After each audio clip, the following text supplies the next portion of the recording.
With their new self-repair program, Apple finally lets you fix parts of your own phone without losing your warranty, if it's an iPhone 12 or 13. For customers, it might be a big step, but does Apple really want to help customers?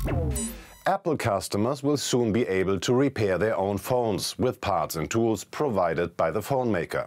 The self-repair program will be rolled out in early 2022 in the US first, with other countries to follow. This is how it works.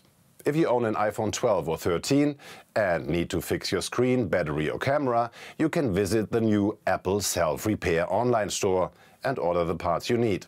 Other parts might be available later on. After you've fixed your phone, you can send the broken parts to Apple to receive a recycling credit. You might think, what is wrong with that? Isn't Apple just trying to do better? But the actual question should be, why only now?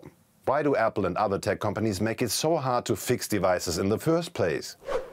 It's an industry strategy called planned obsolescence. Products are made in a way so they are usable for a certain time. That way, companies force consumers to buy a new product more often. And that means more money for them.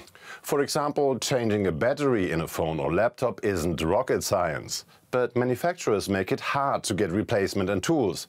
Apple has a history of using so-called pentalobe screws, which are very hard to manage and prone to stripping out. They basically lock less skillful users out of their own phones.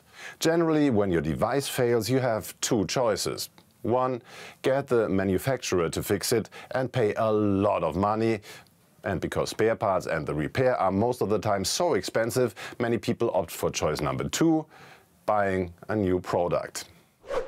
Planned obsolescence means not just a waste of your money, it's also a waste of material and really bad for the planet. That's why the international Right to Repair movement demands that companies make it easier to fix devices. In the light of climate change, the movement is gaining momentum. They support the eco-friendly methods of reusing and repairing instead of wasting natural resources. Some countries are trying to pass legislation to stop planned obsolescence.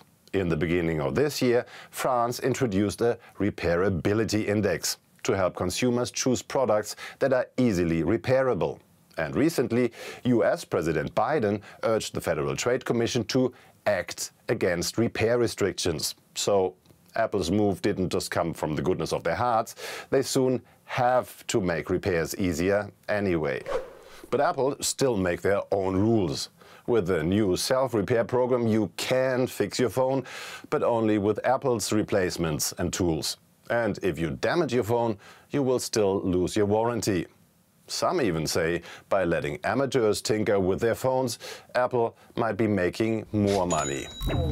These restrictions keep Apple's good step from being a really good step. Letting people use parts from other third-party sellers or even from their own older phones, that will be a big change.